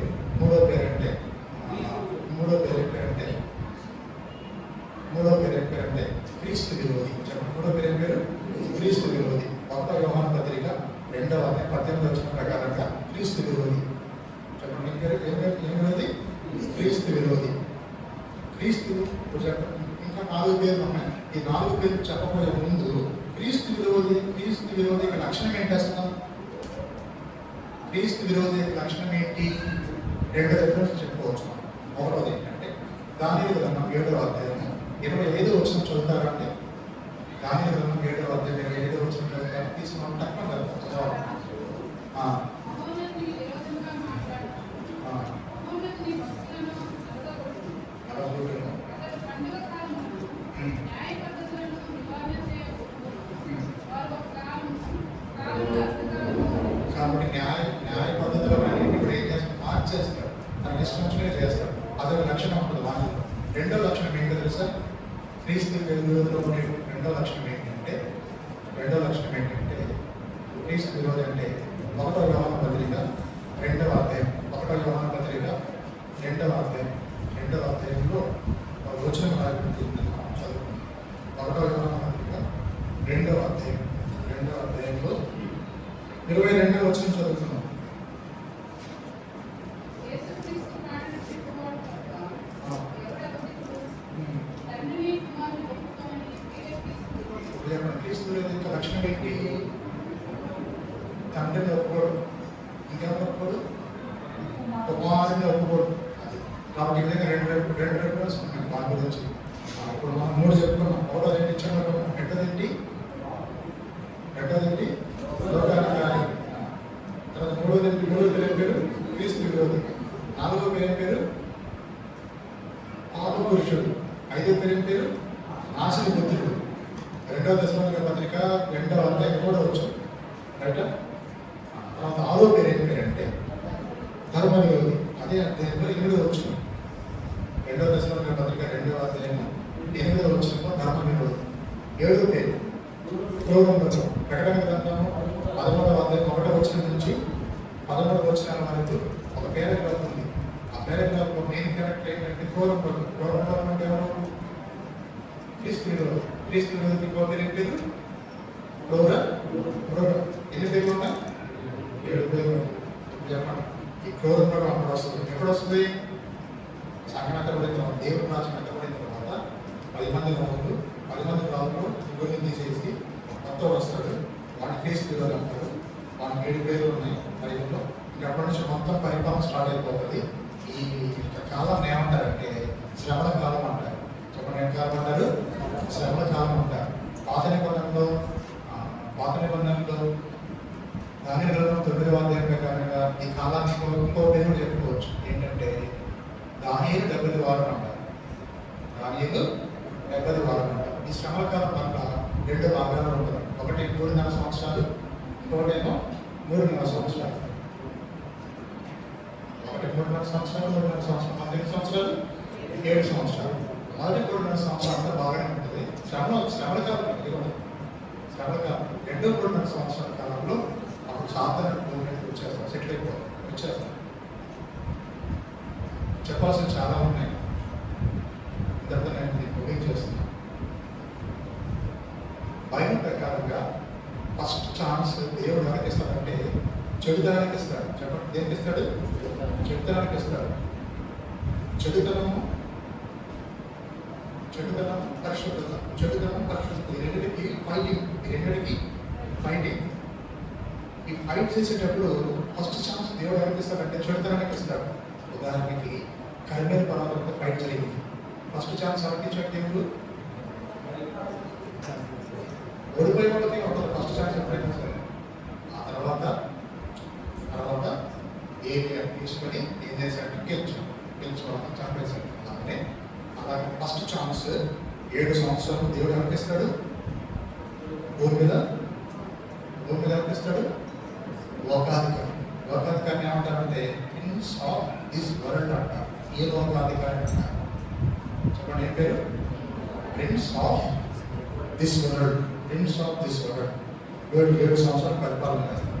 7 సంవత్సరాల పరిపాలన లాస్ట్లో అర్ధగద్యుల యుద్ధం అయిపోయిన తర్వాత వాడిని అబద్ధ ప్రవక్తను పట్టుకొని లైవ్గా ప్రాణాలను పట్టుకొని అగ్నిగుణంలో పడేస్తారు. అగ్నిగుణంలో ఫస్ట్ పడి వీళ్ళిద్దరు. తర్వాత ఛాన్స్ ఎవరి ఛాన్స్? ఫస్ట్ చెడుతనం, తర్వాత మంచిదనం అన్నాం కదా. ఫస్ట్ అయిపోయిన తర్వాత యొక్క ప్రిన్స్ ఆఫ్ దిస్ వరల్డ్ అయిపోయిన తర్వాత ఇంకొక ప్రిన్స్ వస్తారు. చెప్పండి, ఇంకెవరు వస్తారు? ఇంకొక ప్రిన్స్ వస్తారు. ఆ ప్రిన్స్ పేరు ఏం పేరంటే ప్రిన్స్ ఆఫ్ పీస్. చెప్పండి, ఎవరు? ప్రిన్స్ ఆఫ్ పీస్ అంటే ఎవరు? సమాధానకర్తలు అధిపతి. ఎవరైనా ప్రిన్స్ ఆఫ్ దిస్ వరల్డ్ అనే వాడికి 7 సంవత్సరాల ఛాన్స్. వీడు మొత్తం కూడా సరిపోతే నరకానికి వెళ్ళిపోతాడు. ప్రిన్స్ ఆఫ్ పీస్ వస్తాడు. ఆ ప్రిన్స్ ఆఫ్ పీస్ అప్పుడు ఎక్కడున్నాడు? ఆకాశం ఉన్నాడు. వీడు అయిపోయిన తర్వాత, భూమి మీద అయిపోయిన తర్వాత ప్రిన్స్ ఆఫ్ పీస్ తన సంఘాన్ని తీసుకుని మనం తీసుకొని భూమి మీదకి వస్తాడు. ఎందుకు వస్తాడు? 1000 ఏళ్ళ పరిపాలన చేయడానికి వస్తాడు. ఆయనతో కూడా మనం కూడా వస్తాం. అప్పుడు యెషయా గ్రంథం 9వ అధ్యాయం 6వ వచనం యొక్క వాక్యం మొత్తం పూర్తిగా నెరవేర్చబడతారు. చెప్పండి, యెషయా గ్రంథం 9వ అధ్యాయం 6వ వచనం యొక్క వాక్యం మొత్తం పూర్తిగా నెరవేర్చబడతారు. యెషయా గ్రంథం 9వ అధ్యాయం 6వ వచనం ఏం రాయబడింది? యెషయా గ్రంథం 6:9 ఏం రాయబడింది? ఇది ఒక్కటి చదువుకొని ముగించేద్దాం. ఆ మీటింగ్ అయిపోయినట్టే. ఏదైనా మన శిశువు పుట్టిన, మన కుమారుడు గ్రహింపబడిన, ఆయన రాజ్యభారము, ఆశ్చర్యకరుడు, ఆలోచనకర్త, బలవంతుడైన దేవుడు, నిత్యుడు తండ్రి, ఏ అధిపతి? ప్రిన్స్ ఆఫ్ పీస్ అంటాడు. సమాధానకర్త యొక్క అధిపతి అంటే ప్రిన్స్ ఆఫ్ పీస్ అంటాడు. ఆ వాక్యాన్ని మొత్తం ఎన్ని పాయింట్స్ రివర్ట్ చేసుకోవచ్చు? 7 పాయింట్స్. చెప్పండి, ఎన్ని పాయింట్లు? 7 పాయింట్స్. రివర్ట్ చేయమంటారా? ఆ వచనాన్ని మొత్తం 7 పాయింట్స్ మనం డివైడ్ చేయొచ్చు. ఫస్ట్ పాయింట్ ఏంటంటే శిశువు. చెప్పండి, పేరు శిశువు. శిశువు అంటే యేసు ప్రభువు వారి యొక్క హ్యుమానిటీని చూపిస్తుంది. యేసు ప్రభువు వారి యొక్క మానవత్వాన్ని చూపిస్తుంది. అది ఫస్ట్ పాయింట్. రెండోది మన కుమారుడని గ్రహించబడము అంటే యేసు ప్రభువు వారి యొక్క దైవత్వాన్ని చూపిస్తుంది. మూడోది ఏంటి? ఆయన భుజం మీద రాజ్యభారం ఉందంటే ఆయన దావీదు కుమారుడు అని చెప్పేసి అది చూపించబడుతుంది. నాలుగోది ఏంటి? ఆశ్చర్యకరుడు, ఆలోచనకర్త. అందరూ చాలు. ఆశ్చర్యకరుడు, ఆలోచనకర్త చాలు. ఆశ్చర్యకరుడు, ఆలోచనకర్త అంటే ఆయన చేసినటువంటి పరిచర్య, ఆయన చేసినటువంటి పరిచర్య కావచ్చు, ఆయన చెప్పినటువంటి మెసేజ్ని బట్టి చూస్తే ఆశ్చర్యకరుడు, ఆలోచనకర్త. 4 అయిపోయింది. ఐదోది ఏంటి? భగవంతుడైన దేవుడు అంటే ఆయన చేసినప్పుడు సూచక్రియలు, మహత్కార్యాలు, గొప్ప క్రియలను చూసారా, దాని గురించి మాట్లాడుతున్నాడు. ఆరోది ఏంటి? నిత్యుడు తండ్రి అంటే ఆయన పునరుత్థానుడై తిరిగి లేచినాడు అని దాని గురించి మాట్లాడుతుంది. ఏడోది ఏంటి? సమాధానకర్త అధిపతి అంటే ఆయన యొక్క 1000 ఏళ్ల పరిపాలన గురించి మాట్లాడుతుంది. సమాధానకర్త అధిపతిగా ప్రిన్స్ ఆఫ్ పీస్ లోకానికి రాబోతున్నాడు. వచ్చి ఏం చేస్తాడు? పరిపాలన చేస్తాడు. ఎన్ని సంవత్సరాలు? 7 సంవత్సరాలు. అందుకని చెప్పేసి యెషయా గ్రంథంలో ఉన్నటువంటి ఆ వచనం మొత్తం పూర్తిగా నెరవేర్చబడింది. ఇప్పుడు యెషయా గ్రంథం 9వ అధ్యాయం 6వ వచనం ఏ పాయింట్ వరకు సాగింది? ఇప్పుడు వరకు ఏ పాయింట్ వరకు సాగింది? నిత్యుడు తండ్రి ఆయన పునరుత్థానం తిరిగి లేచున్నాడు, పరలోకానికి వెళ్ళాడు, పరలోకానికి వెళ్ళి త్వరగా రాబోతున్నాడు, పరలోకానికి వెళ్ళి పరిశుద్ధాత్మ కనిపించాడు, సంఘం స్టార్ట్ అయిపోయింది. ఇంకొక పాయింట్ మాత్రం మిగిలిపోయింది. ఏ పాయింట్ అది? సమాధానకర్త అధిపతి. సమాధానకర్త అధిపతి అంటే యేసు ప్రభువు ఎక్కడ రావాలి? ఎక్కడికి రావాలి? సమాధానకర్త అధిపతిగా పరిపాలన చేయడానికి ఎక్కడ రావాలి? భూమి మీదకి రావాలి. భూమి మీదకి వస్తాడు. అయితే భూమి మీదకి వస్తాడు. ఇప్పుడు భూమి మీద సంఘం ఉంది. తర్వాత ఇంకేముందంటే లోకం ఉంది. చెప్పడం ఏముంది? లోకం ఉంది. అది యేసు ప్రభువు లోకం యొక్క పనిపట్టాలి. లోకానికి ఏం చేయాలా? తీర్పు తీర్చాలి. చెప్పండి, లోకానికి ఏం చేయాలా? తీర్పు తీర్చాలి. లోకం మీదకి 7 రకాల ముద్రలు పంపించాలా, 7 రకాల కోర్లు పోదాలా, 7 రకాల పాత్రలు కుమరించబడాలి. మరి ఎన్ని చేసిన తర్వాత లోకం కోర్లు అయిపోతుంది. దాన్ని దేవుని ఉగ్రత అంటారు. చెప్పండి, ఏమంటారు? దేవుని ఉగ్రత అంటారు. మరి దేవుని ఉగ్రత భూలోకంలో కుమరించబడేటప్పుడు ఒకటి హాని కాకూడదు. ఎవరికి? సంఘానికి. ఎందుకంటే చెప్పేసి సంఘం మొత్తం తీసుకుని వెళ్ళి ఒక సేఫెస్ట్ ప్లేస్ లో పెట్టాలి. అందుకని చెప్పి ఆ సేఫెస్ట్ ప్లేస్ ఏం పేరు?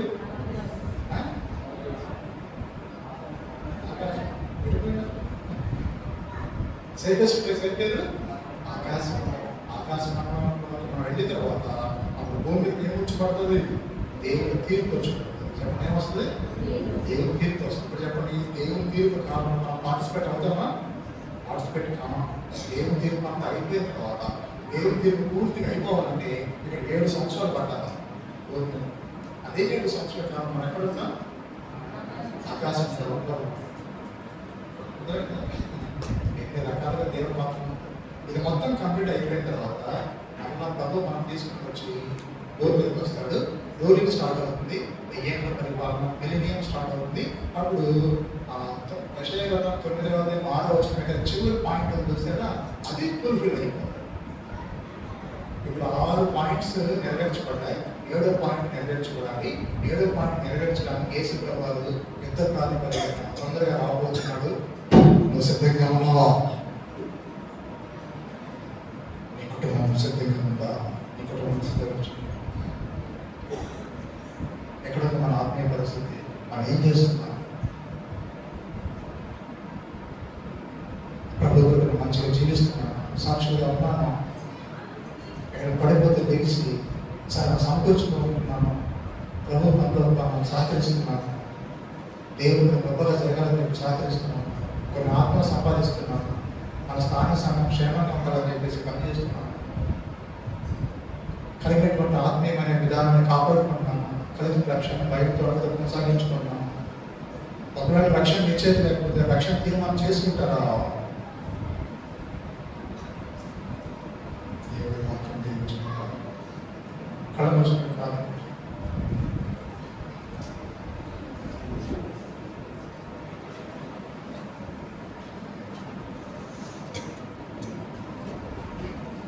ప్రేమ నమ్మకం మా ప్రియమైన పనులు నిమిషాలు ఈరోజు కూడా రెండవ రాజ్యం నుంచి అనేకమైన సంగతులు ధ్యానించుకోవడానికి సహాయపడినందుకు వాక్యం సరిగ్గా నెరవేర్చబడవలసిన